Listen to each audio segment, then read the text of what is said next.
The ending is already written and it's ugly because the UFC is drifting into a future where one style suffocates everything else, and when it finally snaps, people are going to pretend they didn't see it coming. But nah, this can't be real because this all starts way earlier, with Joe Rogan calmly saying wrestling controls where a fight lives or dies, and that single idea quietly threatens every striker-built career on the roster right now because control is power, and power doesn't ask permission, it takes it, and once you lose that, you never get it back. The thing about wrestling that I've always said is, like, not only is it the best base for MMA, because if a guy can dictate where the fight takes place, that is the most important aspect of fighting, and you can learn everything else. But it's like the mental toughness that wrestlers have. Joe Rogan didn't just explain wrestling. He accidentally exposed the blueprint for domination, because when he talks about dictating where the fight takes place, he's talking about erasing choice, erasing comfort, erasing identity, and that's terrifying if you're not prepared. Because you can learn boxing, you can learn kicks, but you can't fake the mental scar tissue that comes from grinding rooms where quitting isn't allowed. And that's where everything starts to crack. That's true. And then as a wrestler, I can see it as even thinner because we do not have a single NCAA champion under contract. Now I'm using, in fact, here, let's back off of that. We don't have a single NCAA All-American under contract. Generally, we would have world team members and Olympians. We would have world medalists and Olympic medalists. Generally, we would have Olympic champions. We do not even have an All-American. Here's where it gets uncomfortable, because when Chael Sonnen says the wrestling talent pool is thin, that's not commentary, that's an alarm bell. Because Chael understands leverage better than almost anyone. And what he's really saying is the UFC quietly lost one of its most dangerous weapons. And nobody noticed, and if you think that doesn't change matchmaking, rankings, and future champions, you're lying to yourself. And the night Stipe retired is the night that the last heavyweight who participated in the NCAA tournament, the heavyweight class, was there. Now, at long last, Josh has arrived.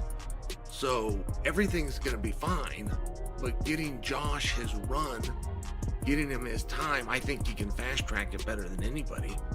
I just want to bring it to your attention that trying to guess what's going to happen at heavyweight is very hard to do. Think about it. No NCAA champions, no All-Americans, no Olympians actively using that background, and that sounds impossible until you sit with it for a second and realize how insane that vacuum is, because that's the foundation that used to scare entire divisions into submission, and now it's just gone, and that absence is creating space for something else to take over, something sharper, colder, more refined. You gotta have everything, man. There's gotta be a lot of tools. Yeah. A lot of tools. A lot of tools and a lot of fortitude. The thing about wrestling that I've always said is, like, not only is it the best base for MMA, because if a guy can dictate where the fight takes place, that is the most important aspect of fighting, and you can learn everything else. But it's like the mental toughness that wrestlers have, the ability to grind out those practices, the conditioning that's involved in wrestling.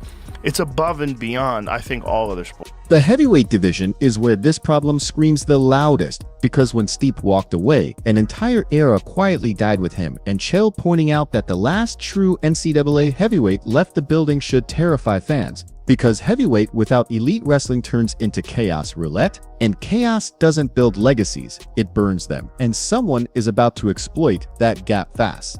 I think it's a next level thing, and then you see in UFC right now, the guys that are dominating and winning are kind of putting that wrestling base first, but making it MMA wrestling. You know, I feel like when a lot of D1 wrestlers come to MMA, they kind of don't make the switch of how to take the right shot and how to finish the right shot and how to use your feet to trip their feet out on the cage. And if you get stuck in a guillotine, how do you move from that spot?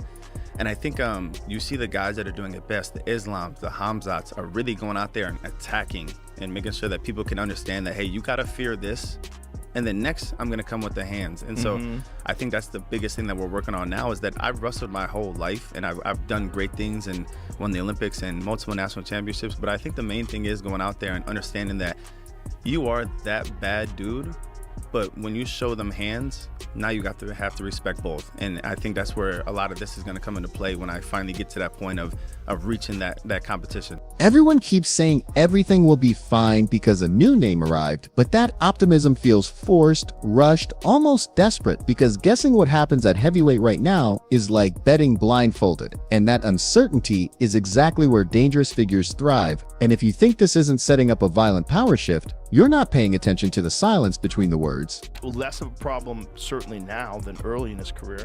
Like if you see his first fight with in the UFC with Makhachev, he gets taken down the first round. That's not going to happen now, and if it does, he gets up. You know, it's different. But it gets up against who? Does it get up against a guy like you? You know, it's a different. There's different levels, right? You really saw that with Jack Della Maddalena in Islam, right? There's levels, and when you got a guy that's at Islam's level, that's just a super elite grappler, unless you've faced that before, you don't know what to prepare yourself for. I tell people all the time. That's the thing with Petr Yan. He had been in there with Merab for the first fight, and so he knew what to expect. And he'd seen all those crazy fights.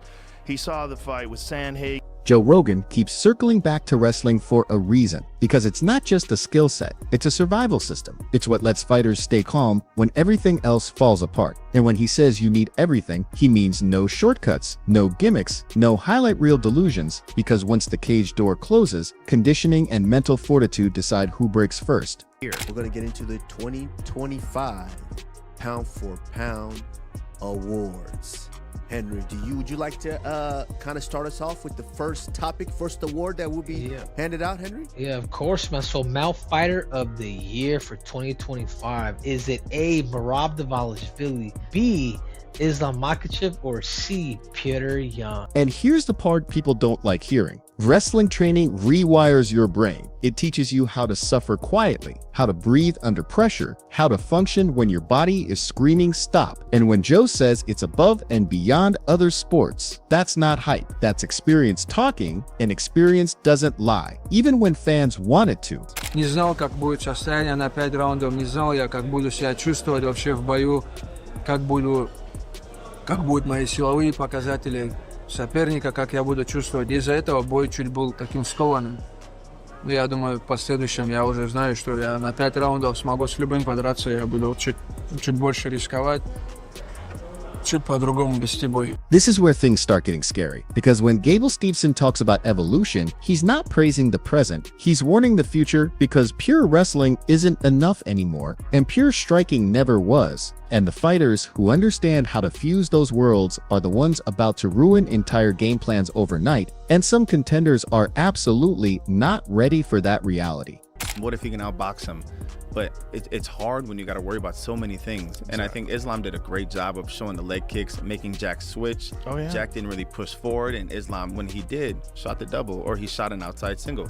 And that's hard. It's hard when you got to think about so many things. Listen closely when names like Islam Makhachev and Khamzat Chimaev come up, because those aren't just fighters. They're proof of concept, living evidence that fear works best when it has layers, because when opponents don't know whether to defend the takedown or the punch, they freeze. And freezing in MMA is a death sentence, and everybody knows it. That kind of speed is crazy. Like that kind of speed and incorporated with elite wrestling is crazy. I'm like, what do you, the heavyweight division is so shallow right now. You got Tom Aspinall, Cyril Gahn, John Jones if he chooses to fight again, Francis if by some miracle they can work something out and bring him back to the UFC. Other than that, there's no one compelling for like a championship caliber fighter.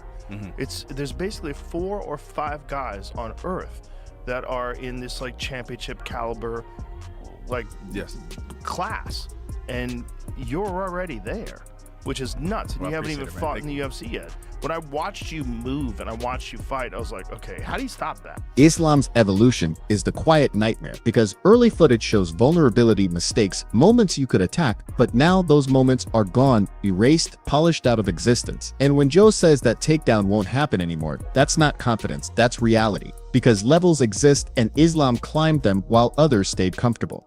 Islam, Usman, Umar. There is other guys too who win. We win 7 more fights. It was in September and October, and we last 2.5 months we win 10 professional fight, and now biggest fight in history on our team is coming. Islam gonna fight for the second belt. You know, this is what we call father's plan. You know, and I think I'm doing good. I'm doing not bad. Everybody winning, everybody on top, and it will be beautiful things when next week Islam will win welterweight title in Madison Square Garden Arena. It's biggest arena in the world, you know, and we're fighting for the second belt.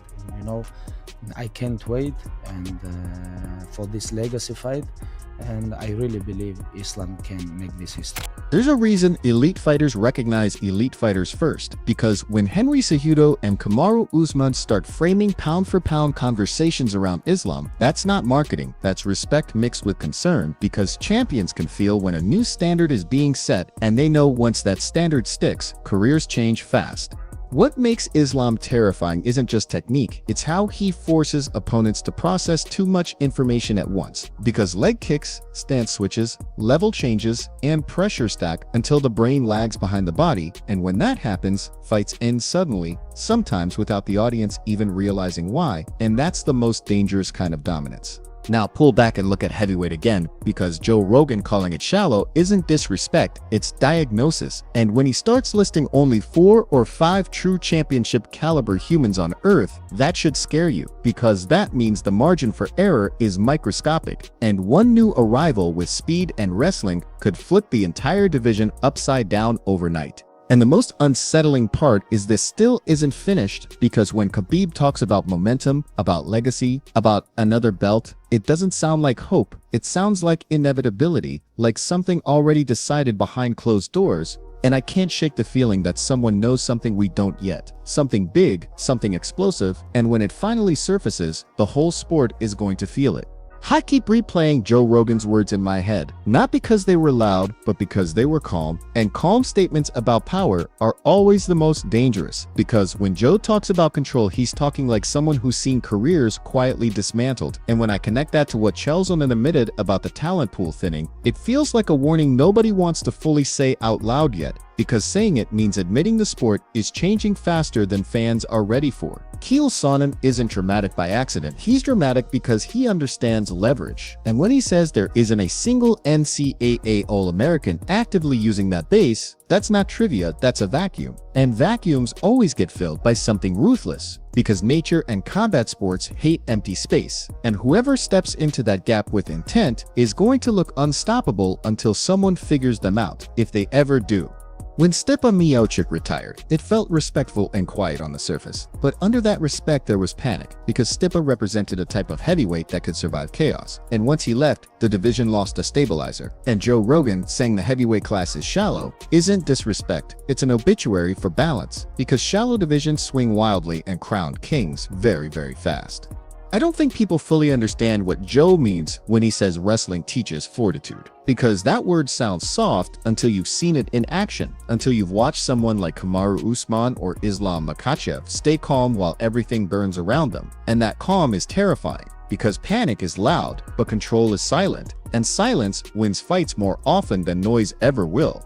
Gable Steveson talking about evolution hit me differently, because he's not speaking as a fan, he's speaking as someone who's already won everything that's supposed to matter. And when he says wrestling has to become MMA wrestling, that's him admitting that the old formulas are dead, and anyone still clinging to them is about to get embarrassed on a very public stage.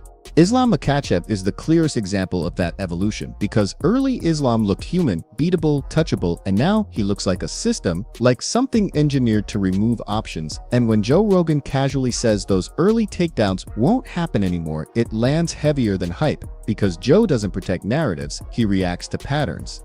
What scares me about Islam isn't his wins, it's how other fighters talk about him. Because when Henry Cejudo and Kamaru Usman frame him as a pound-for-pound anchor, that's champions acknowledging a shift, and champions only do that when they feel the ground moving under their feet, because denial doesn't survive at that level for long. The mental load Islam puts on opponents feels cruel, because it's not one threat, it's 10. And when Gable talks about leg kicks forcing stance switches and level changes coming right after, I picture fighters freezing mid-fight, not because they're scared, but because their brains are overloaded. And overload is where mistakes are born. Joe Rogan calling heavyweight shallow keeps echoing, because heavyweight is where myths are made fastest. And when you only have 4 or 5 true elite humans on the planet, every new prospect becomes a potential apocalypse. And that's why Joe watching movement and asking how do you stop that feels less like curiosity and more like dread. Khabib Nurmagomedov's calm confidence might be the most unsettling thing of all, because he doesn't sell dreams, he announces plans, and when he talks about momentum, about teams winning 10 fights in 2 months, it sounds like preparation, not hope. And preparation is always scarier than confidence, because it means someone is already ahead on the timeline.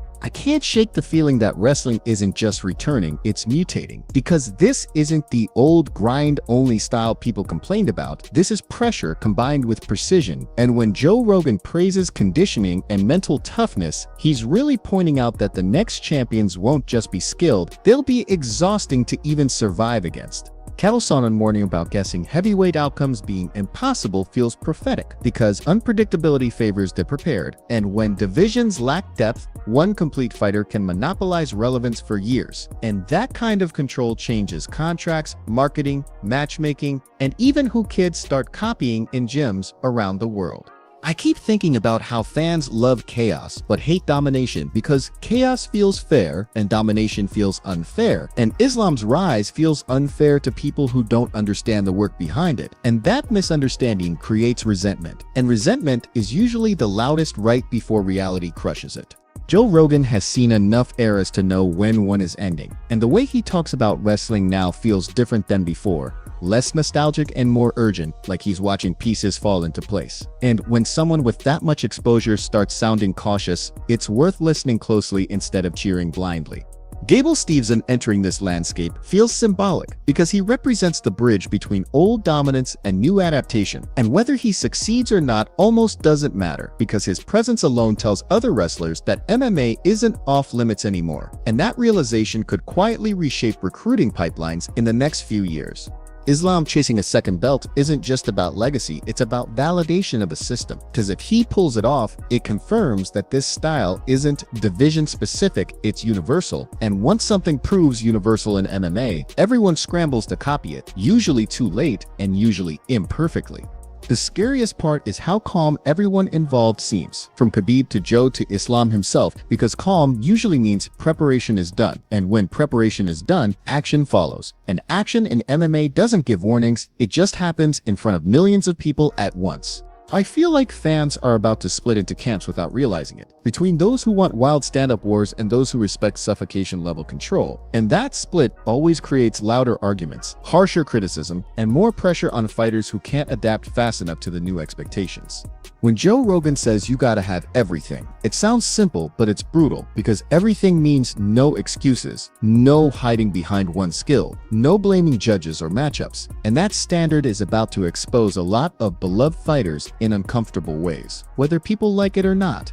And the worst part is that this still feels unfinished, like the real fracture hasn't even shown itself yet, because divisions don't collapse all at once. They crack slowly, then suddenly, and when that moment comes, names like Rogan, Sonnen, Islam, and Khabib won't look prophetic, they'll look obvious, and everyone else will swear they knew it was coming.